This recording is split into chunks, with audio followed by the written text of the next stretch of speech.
मौसम बहार है, दिल गुलजार है और ज़िंदगी जैसे एक बहता हुआ आबशार है। ये इंटरव्यू देखा भी अभी मैंने। ये अभिमन्यु अरोड़ा साहब ने कमलजीत सिंह का इंटरव्यू किया, मेरे मित्र का, और ये देखकर मुझे बड़ी प्रसन्नता हुई कि मेरा जिक्र भी उन्होंने इसमें किया।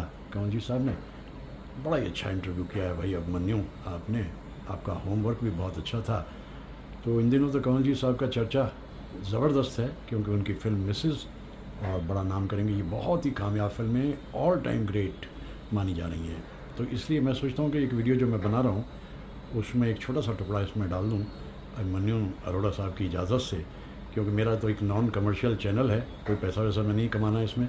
गिने चुने धोए पहुँचे मेरे श्रद्धालु हैं जो इसे देख लेते हैं, तो इसलिए ऐड कर रहा हूँ मैं उसे। अच्छा, मेरीज। ओके, हाँ ठीक है। तो आपकी क्या यादें हैं सहारनपुर की? भाई, मोस्टली जो मैं अपने आप को सहारनपुरी बोलता हूँ इसलिए क्योंकि जो सब एक नौजवान लड़के के साथ या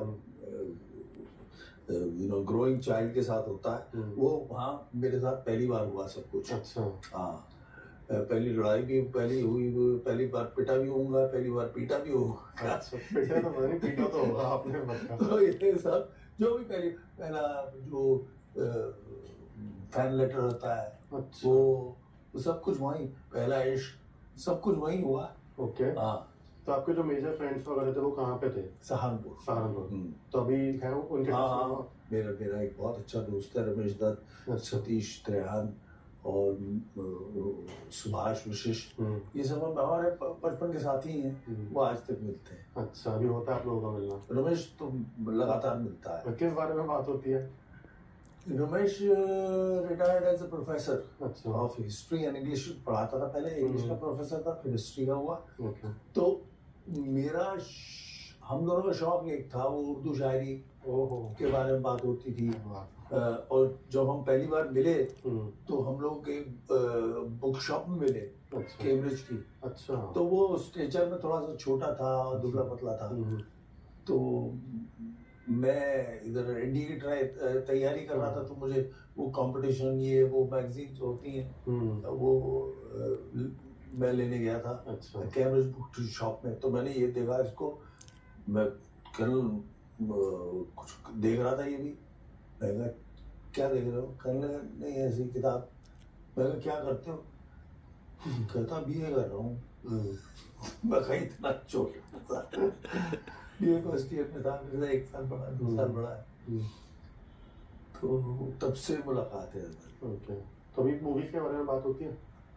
वो तो भैया फिर वो उसका वो करता ही, वो पॉडकास्ट वगैरह तो नहीं करता, लेकिन उसका 1 घंटे का हर रोज किसी का भी जन्मदिन हो, बर्थडे हो, गुरुदत्त हो, मजनू सुल्तानपुरी हो, कैफी आदमी हो, कोई भी हो, 70s तक उसकी मास्टरी है फिल्म। हाँ, फिल्म में कोई भी सवाल, is an encyclopedia of films and history of course. तो उनसे जब बात होती होगी बहुत कुछ सीखने को मिलता होगा। बहुत नई नई बातें, नई नई चीजें पता चलती होंगी। हाँ हाँ, भाई जो भी बात तो वो सियानी करता ही है ना, टीचर है। ऐसा सियाना दोस्त होना बहुत जरूरी है। एटलीस्ट ये होता है ना कि तुम जब उन लोगों से मिलते हो, जैसे आज कंवल सर के साथ हम बैठे हैं, तो अभी जो बातें हमारी इससे पहले भी हुई है, बहुत चीजें सीखने को मिलती है इंडस्ट्री के बारे में, लोगों के बारे में, आसपास जो हमें इतनी नॉलेज नहीं है। जब मैं आपके बारे में पूरा एक बार ऑनलाइन देख भी रहा था, इतनी चीजें थी शायद मुझे नहीं पता थी, है ना? ठीक है। एंड सर पता नहीं ताश खेल रहे थे हम लोग, डीलर्स चलती थी ट्रेन में ताश खेल रहे थे, और साहब वो 10 रुपए जो मैं हारा हूँ वो मुझे आज तक याद है। अच्छा, पहले वैसे होते कहाँ? कौन सी ईयर की बात थी? ये बहुत ईयर भूल जाओ, हिस्ट्री भूल जाओ। मैं हिस्ट्री का ईयर के बारे में कोई बात नहीं करेंगे। हिस्ट्री का स्टूडेंट नहीं हूँ मैं फिलोसफी का स्टूडेंट। ठीक है। और साइकोलॉजी का। तो एक्टिंग का सर आपको कब डिसाइड करा आपने? क्योंकि आप उस टाइम सहारनपुर में ऐसा कुछ कर रहे थे? नहीं बिल्कुल नहीं, मैंने ना तो कभी थिएटर किया है ना कुछ किया। सिर्फ मुझे उर्दू शायरी का शौक था। बाकी मैं जाना क्या है, मैं बोर्डिंग स्कूल में पढ़ा वहाँ मसूरी में। उसका नाम स्कूल का हमारे सेंट जॉर्जेस कॉलेज था। और वहाँ पढ़ा, तो वहाँ से ज़्यादातर लड़के जो थे वो आर्म फोर्सेस में जाते थे। वैसे तो मेरे क्लासमेट्स जो हैं वो और दायरों में भी हैं, एक तो वाइस चांसलर भी रहे हैं अच्छा। हमारे। हाँ, बहुत लायक, हम में से सबसे लायक जो था वो राम, वो तो JNU में भी कंसल्टेंट रहा है वगैरह। ऐसे अपने इसी रमेश दत्त के पास बैठा था घर में, इसका इंतजार कर रहा था, ये बाहर गया हुआ था। तो I was browsing through a magazine, मेरा ख्याल फेमिना थी, क्या थी याद भी नहीं है, फेमिना होगी या फिल्म फेयर होगी। उसमें इंस्टीट्यूट का वो था, FTII का फॉर्म था। तो वो जब आया तो मैंने कहा यार ये इसमें एक मैगजीन, इसमें एक आर्टिकल है वो पढ़ना चाह रहा हूँ, ले जाऊँ? कहने लगा हाँ। तो मैं ले गया, वो फाड़ के मैंने वापस दे दिया उसको, और भर के मैंने, एक अपना दोस्त फोटोग्राफर था, तो वो दुकान जब वो उसके फादर ने बंद की, उसके बाद में गया, उसने 3 फोटोएं ली, एक सामने से, एक इधर से, उधर से, वो भेज दिया मैंने।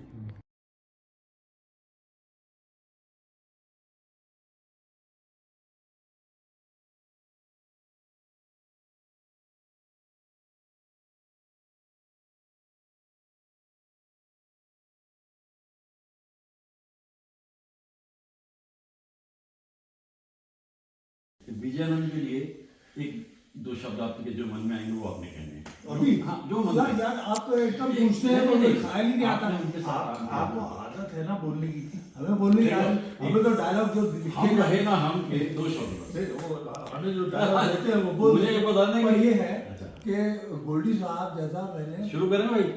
शुरू तो है, शुरू है। हाँ। अच्छा, बात फिर तो कमाल है। देखो मैं एक बात बताऊं, 22 जनवरी जो है वो भी अपने विजयानंद साहब की जन्मदिन है, और मैं उसके बारे में कुछ बातें कह रहा हूँ। मैं ये कहना चाह रहा हूँ कि भाई ऐसा कमाल का डायरेक्टर जिसने 16 फिल्म की, वो तो मैं बोलने वाला हाँ, था। तो वो आप बोलो, अब आप बोलो, क्योंकि देखो आपने उनके साथ काम किया है, तो आप बताइए कि आप विजयानंद साहब को किस रूप में देखते हैं? देखिए मैं 3 डायरेक्टरों को अपने लाइफ में ऐसा समझता हूँ जिनसे अच्छा। मैंने बहुत कुछ सीखा है। हाँ। पहले तो हैं लेफ्टिनेंट जी, अच्छा। फिर रमेश सिप्पी, अच्छा। और फिर ये गोल्डी जी। इन तीनों के स्टाइल अलग अलग थे, अच्छा। और अलग अलग बातें मैं इनसे तीनों से सीखी। हाँ। इनसे मैंने जो है लाइंस पे काम करना बहुत सीखा है। अच्छा। अपना गोल्डी साहब लाइन्स पे काम करना, डायलॉग्स पे। अच्छा। और लेफ्टिनेंट जी जो थे वो ज्यादा इम्प्रोवाइज कराते थे। अच्छा। वो मैं बोलता था यार मैंने समझ नहीं आ रहा यार, ठीक नहीं, और सोचो ये तू ऐसे दोस्तों की करना, तो वो इम्प्रोवाइज करते थे। अच्छा। और ये जो रमेश जी थे वो एक एक नुआंस, एक एक इस वर्ड पे आप फिर इधर देखेंगे, इधर ये, इनके साथ फ्लेक्सिबल था। अच्छा। और बहुत प्यारे, ही वॉज एक्टर्स डायरेक्टर। ऐसा हथेली में पलकों में बिठा के वो काम करवाते थे। अच्छा। कोई उनमें डिक्टेटरशिप वगैरह गोल्डी साहब। नहीं, गोल्डी साहब। तो इनके साथ बहुत मजा आया। मैंने हम रहे ना, हम में मेरे फादर बने थे। अच्छा। और एक में चेतन साहब कर रहे थे सीरीज परमवीर चक्र। उसमें वो एपिसोड इन्होंने लिखा था। अच्छा। और इन्होंने डायरेक्ट किया था। वही बहुत सुंदर। तो हम लोग बारामूला में थे, वहाँ हमने काम किया। आज के दौर में उस इंसान को याद करने वाले कुकू भाई से मैंने इसीलिए पूछा क्योंकि उनकी फिल्म तीसरी मंजिल बेहतरीन, और उसके बाद जिससे कहना उससे पहले गाइड, और गाइड के बाद में जॉनी मेरा नाम, और फिर जुल्फी। ये 4 फिल्म्स तो उनकी ऐसी कमाल की हैं, और हम उन्हें बहुत याद करते हैं, नमन करते हैं। ऐसा महान डायरेक्टर, और 70 वर्ष की उम्र में दुनिया से रुखसत हो गए। तो शुक्रिया भाई, आपने उस दौर को याद करा दिया। थैंक यू आदि, थैंक यू वेरी मच। हाँ जी, तो सिलसिला ये था कि आप वीडियो भी निकालने लगे आपको भाई। आपने चूँकि अभी विजयानंद साहब के बारे में बात करी, तो मैं विजयानंद साहब के बारे में एक आपको बहुत बता दूँ। देखिए जी, जब फिल्म बन रही थी काला बाजार 1960 में, शैलेंद्र जी ने बड़ी मुश्किल से गाना लिख के दे दिया, और पंचम पीछे थे, इसलिए बर्मन दादा ने धुन भी बना दी। अब बर्मन दादा ने जब धुन बना दी तो उसके बाद में गाना सुन के देर साहब और वाह जी वाह, मज़ा आ गया। लेकिन मैं इस पर करूँगा क्या, गोल्डी से कहा, क्या वो कहने लगा क्या मतलब जी इस गाने का? कहता यार ये तो भागा जा रहा है, गाना रुक ही नहीं रहा, रफ़ी साहब ने कमाल कर रखा है। कहता पापे तुसी ये कुछ नहीं करना, और तुसी सिर्फ चलते रहना है। आपने गाना बन के किया ओ हो खोया चांद। तो अभी आपने जो बात कही थी ना कि उस शख्स के अंदर जो है एक सर्टन रोमांस है, उसकी अपनी डायरेक्शन है। तो विजय आनंद का देखिए सूरज की तरह से चमका, और इतनी सारी 16 फिल्म्स देखिए जो इंसान की ये हैं 9-2-11 से शुरू करके, लेकिन आखिर तक आते आते हालात थोड़े फिसल गए, क्योंकि जो कमिटमेंट उनका अपने साथ था, पहले वो कैमरा के पीछे थे और देव साहब कैमरा के आगे थे, देव साहब कैमरा के पीछे चले गए, वो आगे आ गए, और नवकेतन का सारा किस्सा ही उसके बाद पलट गया। लेकिन उसके बाद भी महान राइटर और producer, director, actor, screen play actor, और वो जो उन्होंने फिल्म लिखी टैक्सी ड्राइवर चेतन साहब ने डायरेक्ट करी, और यार ये बंदा कमाल करेगा। तीनों भाई, मैं तो पिशौरी मल जी का कमाल मानता हूँ कि 3 बेटे और तीनों के तीनों कमाल और महान, ऐसा बहुत कम है। यार मुझे बड़ी खुशी है कि विजय आनंद साहब को आपने इतने करीब से उनके साथ काम किया, और हम रहे ना हम, जब भी आप बात करते हो 2 फिल्म की खास करते हो भाई, एक हम रहे ना हम और एक शक्ति, तो दोनों फिल्मों में ये जो आपके साथ में पहली फिल्म में है अपना विजय आनंद, और दूसरी शक्ति में शबाना और नसीब, और डायरेक्शन आनंद कुंकी आनंद की डायरेक्शन, चेतन साहब का लड़का चेतन साहब, आनंद आनंद परमानंद ब्रह्मानंद आनंद ही आनंद सर्वानंद। आगे बढ़ते हैं। Thank you. क्या ख्याल है? तरफ से यूँ आएंगे तो होगा ज़्यादा। इधर से इधर आ जाओ, चलते रहो। तो ये तो हो गया बहुत विशेष दिन 19 सितंबर, और 19 सितंबर हमारे दोस्त मित्र जानते हैं कि कुकू भाई की सालगिरह है, तो 19 सितंबर का दिन आ गया, और बहुत बहुत मुबारक सालगिरह। बहुत बहुत शुक्रिया। तो अभी आज पहले ही लोगों ने मुबारकबाद देनी शुरू कर दिया। हम अक्सर होता है, वो क्या है कि मैं कुछ फिल्म इंडस्ट्री में तो ये है कि शबाना का 18 है और मेरा 19 है, लेकिन वो शबाना जब 18 को बनाती थी अपना बर्थडे, तो उसके साथ मेरा भी बन जाता था। लोग समझते थे कि 18 को भी मेरा भी 18 को है। हाँ, और कुछ वो गलतफहमी है कि मेरा 18 को है, तो वो दुआएं आती हैं, वो हम एक्सेप्ट कर लेते हैं बहुत मोहब्बत से, प्यार से। तो हमें खुशी है कि आजकल आपके बारे में पॉडकास्ट के जरिए लोगों को बहुत कुछ मालूम चल रहा है, ये अच्छी बात है। हाँ, खुलासा तो कुछ ज़्यादा ही हो रहा है। ज़्यादा ही हो रहा है। अच्छा, मैं जो 2-4 छोटी बातें मेरे से लोग पूछते रहते हैं, उसमें यही है कि जैसे आपने किया शुरू अपना काम दास्तान लैला में, और अभी पिछले दिनों आप जो सुपर हिट फिल्म आपकी वो थी मिसेस, एक लंबा सफ़र है, एक छोटे से उसमें नुक्तों से उसको कैसे देखते इस सफ़र, ये सफ़र क्या था? एक तो ये कि मिसेस जब मैं शूट कर रहा था उस वक्त मुझे अंदाज़ा भी नहीं था वो इतनी बड़ी हिट हो जाएगी, और उसकी वजह से मुझे कुछ नुकसान भी हुआ, कुछ फ़ायदा भी। फ़ायदा ये कि वो चली है, तो जब कोई भी चीज़ चलती है एक्टर के लिए उसके काम और मिल जाते हैं अच्छे। लेकिन नुकसान ये कि वो कैरेक्टर क्योंकि ऐसा था, तो उस वजह से मुझे ट्रोलिंग भी मेरी बहुत हुई। हाँ, बट उसको मैं एक एजाज़ ही कहते हैं ना, और समझता हूँ अवार्ड ही समझता हूँ, क्योंकि वो मुझे मेरे कैरेक्टर ऐसा था, और लोग अगर उससे नफरत करते थे तो मैंने कुछ ठीक ही किया होगा। जैसे प्राण साहब से नफरत करते थे, तो इसका मतलब प्राण साहब तो कमाल करते ही थे। हाँ, लेकिन प्राण साहब हर फिल्म में वो करते थे, वही करते। अच्छा, इधर के मैंने एक जगह पढ़ा है कि उनकी आँख रियलिटी में कुछ छोटी हो गई थी, एक तो ऐसा करके बात करते थे ना, तो वो उन्होंने सारी उम्र इस्तेमाल किया। सही। हम लोग को क्या है, एक बाप हम तुमबिन का, मासूम का बाप, फिर वो उसका ये पंजाब का था, तो पूनम के साथ वो जो ट्रांसजेंडर के बारे में था, वो अंडरस्टैंडिंग बाप, फिर ये बाप जो अपनी बहू चंडीगढ़ वाली फिल्म, हाँ चंडीगढ़ करे आशिक, हाँ उसमें वो अंडरस्टैंडिंग बाप था। तो उसमें क्या होता है, मैं जो करता हूँ उसमें और कैरेक्टर होता है, लेकिन उनके तो होते ही नहीं। इतने सारे कैरेक्टर्स इस बीच में किए, क्योंकि उस दिन हम बैठे जब बातें कर रहे थे, बच्चे लोग फिल्म बनाते हैं, लिस्ट बनाते हैं, क्योंकि वो तो 100 के करीब पहुँच गई, यानी सेंचुरी हमारी हो गई है। तो मुझे वो ज़माना भी याद आता है 1970-71 का, कि सुबह सुबह आप जल्दी उठ जाते थे, कहीं से ट्रांजिस्टर से आवाज़ आती थी शाम मस्तानी, तो आपने कहा यार ये गाना बहुत बढ़िया लगता है, और आपकी फेवरेट एक्ट्रेस थी आशा सानी। उस जमाने में उनके साथ काम करने का नहीं, मौका तो नहीं मिला, लेकिन मेरा जो पहला फैन लेटर गया है वो आशा जी को गया है। जब मैं पढ़ता था मुसूरी में, मैंने वहाँ से लिखा था, पर उसका जवाब भी नहीं आया।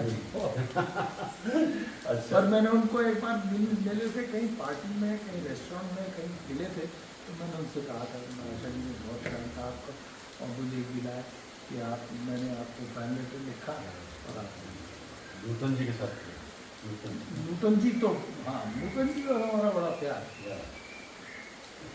क्या वाह। अच्छा, ये कतार थी पूरी उस जमाने में फिल्म इंडस्ट्री में हीरोइन थी। उसके बाद में जो ब्रेक थ्रू आया 1973 के करीब, और उसमें 4 हीरोइंस ऐसी हैं जिन चारों के साथ आपने काम किया, शबाना आजमी और स्मिता पटेल और जरीना वाहब और दीप्ति नवाज। तो ये जो चारों की चारों एक्ट्रेसेस हैं, इन्होंने तो कंसेप्ट ही चेंज कर दिया एक नए तरीके से, एक नए अदाकारी के। उसे आप किस रूप में देखते हैं? देखिए, ये जो ये चेंज इसलिए कर सकी, पहली बात तो ये है कि जैसी फिल्में बन रही थी वैसी अगर बनती रहती, और कोई शाम में निकलना होता ना, गोविंद निहाली साहब ना होते, ऐसे डायरेक्टर होते, तो शायद इनको कोई मतलब कोई जानता भी ना, इन द सेंस कि ये तक इतना काबिल एक्ट्रेसेस हैं सब, चारों के चारों। सो जो भी हमारे सामने भी जो अच्छा एक्टर है वो हमारी एक्टिंग भी इम्प्रूव करता है। बेसिकली तो एक्टिंग इज रिएक्शन, रिएक्शन। तो जो इतने खूबसूरत, और आई वुड ऑल्सो इंक्लूड रेखा है, तो उनके साथ भी मैंने काम किया है। हेमा जी तो ये तो हीरोइंस की बात रही, लेकिन डायरेक्टर्स की बात मैं सोचता हूँ कि किस्मत की बात है कि कमाल अमराई सर और रमेश सिप्पी जी और लेक टंडन जी और विजय, इनके बारे में आपके क्या विचार है? मतलब ये कितने कमाल के डायरेक्टर थे, इनकी फिल्म क्या होती थी, इन्हें आप कैसे किस रूप में? देखिए, सब हर डायरेक्टर की एक अलग अलग क्वालिटी होती है, हमको उसमें उसको एक्सेप्ट करना पड़ता है और उनके अकॉर्डिंग भी चलना पड़ता है। Basically captain the ship director, वो विजन उनका है, उनको एक फिल्म बनानी है, उनको पूरा सुपर ऑब्जेक्टिव तक उनको मालूम है कहाँ जाना है, हमको a point from A to Z कहाँ जाना है। हम एक्टर्स हैं, हमको अपना कैरेक्टर का मालूम है, हम अपना कैरेक्टर को इम्प्रूव करते हुए जा सकते हैं, लेकिन we can't help the whole film take a turn. तो रमेश जी के साथ जब मैंने काम किया, तो मुझे अंदाजा हुआ कि वो डिटेल्ड रिहर्सल बहुत करवाते हैं, चाहे लुक हो तो वो बहुत रिहर्सल डिटेल कराते हैं, और जब तक एकदम बिल्कुल जैसा वो चाहते नहीं होता तब तक हम लोग को रीटेक्स करने पड़ते थे। लेक जी का क्या था, वो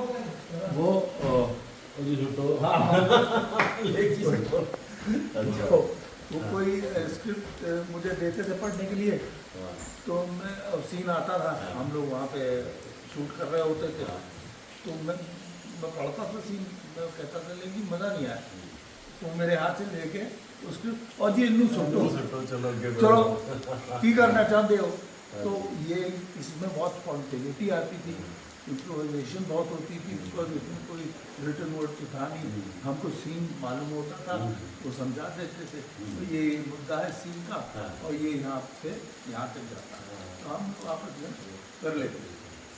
फिर विजयानंद साहब की राइटिंग बहुत इतनी अच्छी राइटिंग थी कि वो उसमें स्पॉन्टेनिटी अपने आप आ जाती थी, absolutely, and we didn't have to rehearse, या ऐसे ही करना, उसमें आप जैसा फ्लेक्सिबली करते थे, लेकिन राइटिंग इतनी खूबसूरत होती थी कि उसको वो चप्पू अपने आप आपको मंजिल तक ले जाता था, एफर्टलेसनेस उसको दिखाई देती है। तो ये 3 फिल्म मुझे और ध्यान आती है कि अगर किसी वजह से ये ना होता या वो ना होता या वो ना होता तो क्या होता। शंकर हुसैन कुछ रॉयल्स हो गए थे जिसकी वजह से उस फिल्म को, उसके बाद हम रहे ना हम और शर्त, ये 3 फिल्म आपको हमेशा टॉप तरह से।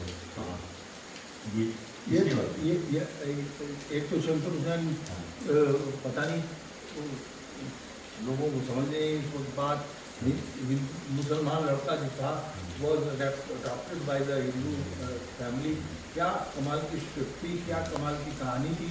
वो कुछ ऐसा हुआ और म्यूजिक कहीं एक मासूम अपने थे ना वो कयाम साहब खयाम था और राइटर गानों के राइटर गानों के- गाने गाने बहुत चले। गाने के राइटर देखिए आप क्या गोपाली जानी साहब कमाल साहब खुद कैसी आदमी ऐसे बड़े बड़े शायर उन्होंने गाना लिखा तो और बड़ी लिरिकल फिल्म थी, बहुत ही लिरिकल थी। फिल्म थी अपने आप रातों में हाँ। फोटो और मैं इमोशनल हो जाता हूँ लेकिन मुझे मज़ा आता है। और उसको नौजवान था मैं बिल्कुल अपनी साल का रिश्ता था।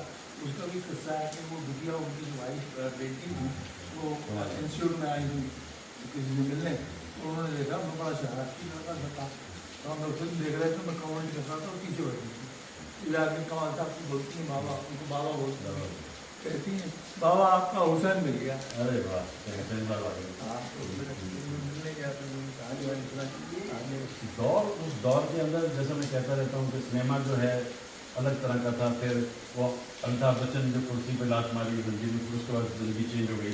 इस बीच में छोटा सा हिस्सा राजेश खन्ना, आपने राजेश खन्ना के साथ अमिताभ बच्चन के साथ भी काम किया जी। तो इनके साथ तजुर्बा क्या है? राजेश खन्ना साहब के साथ तजुर्बा तो ये है कि मेरा कमरा उनसे लगा हुआ था तो वो हर शाम पैकअप के बाद मुझे बुलवा लेते थे और मैं उनके साथ एक आधा साइड वो और क्या है हमारे सीनियर हैं ये लोग इतने सालों के बाद तो पहले काम कर रहे थे। इनके साथ बैठ के आदमी को सीखता ही था और इनके पास कहानियाँ भी बहुत थी।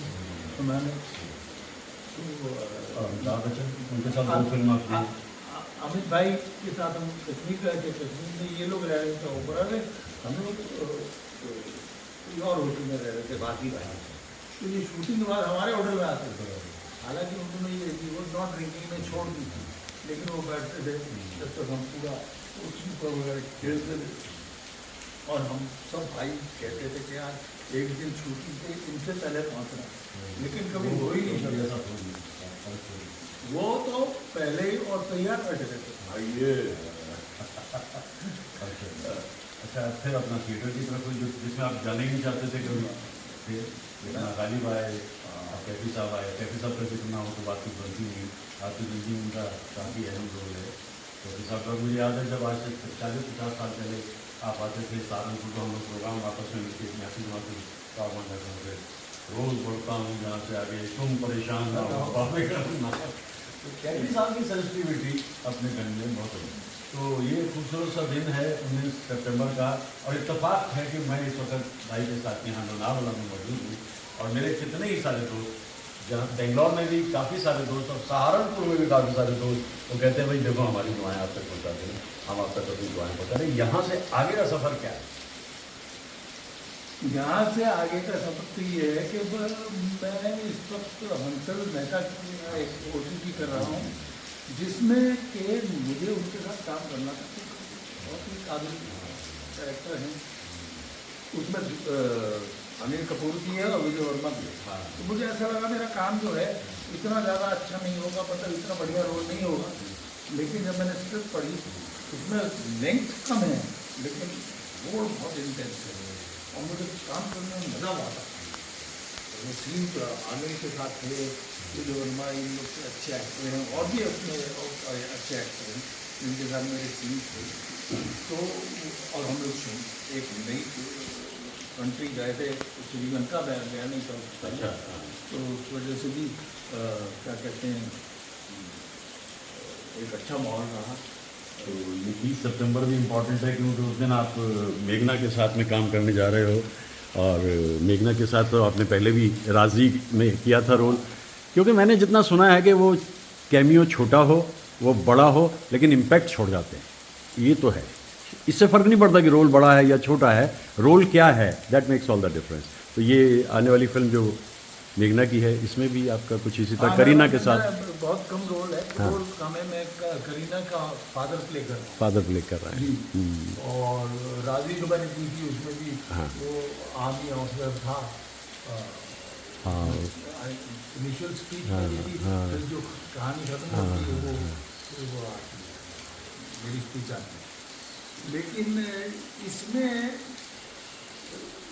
कैरेक्टर तो मैं वो नहीं बता सकता आपको, लेकिन कहानी में इसका जिक्र बहुत है और कहानी इसकी वजह से भी है। इससे वजह से भी है। लेकिन हाँ, और जिसको कहते हैं हम लोग स्क्रीन टाइम, हाँ, वो मेरे पास वो वो बैंग बैंग का एक छोटा सा सीन और हमेशा याद रहता है, रुस्तम का छोटा सा सीन लेकिन हमेशा याद रहता है, लोग उसका जिक्र करते हैं। तो जो इंटेंसिटी उस रोल में रहती है वो अपना एक हॉलमार्क बनती है। और मैं समझता हूँ थोड़ा बहुत लेंथी होनी चाहिए। तो वो तो सही है। तो भाई बहुत बहुत शुक्रिया, धन्यवाद, और मुलाकात होती है फिर भी, लेकिन आज का दिन आपका यहाँ आने का शुक्रिया। भाई मैं तो देखो ये है कि बारिशें पी रहे हैं हम तो आजकल। तो ये लोनावला में आकर के अगर कुकू भाई के साथ में, और ये 20 साल हो गए, 20 साल बाद आज फिर हम लोनावाला में मौजूद। 2006 से लगभग आना शुरू किया था हमने ओह हाँ, यहाँ पर लोनावला में, और बारिशें उसी तरह बरसती रहती। 2006 ही था, ये बन चुका था। हाँ ये बन चुका था, बिल्कुल आपकी मेहनत है। और जंगल में है, मैं एक छोटा सा लुक बाहर अंधेरे का भी दिखा दूं कि अंधेरा किस तरह साएं साएं करता हुआ यहाँ पर दिखाई देता है। और खूबसूरत जंगल में बसा हुआ ये एक आशियाना अपने आप में बेहतरीन जगह है। वो देखिए दूर तक, आप देखिए हदे निगाह तक बारिश ही बारिश है। और उधर से अभी अच्छा आती है वो, आज अब मेरा ख्याल लाइट गई हुई है उधर। हाँ मेरा ख्याल से वहाँ उसके पार से आती है, झील के पार से, झील के उस पार से। तो भाई मुलाकात होती है, बहुत दुआएं दुआएं दुआएं और शुक्रिया शुक्रिया।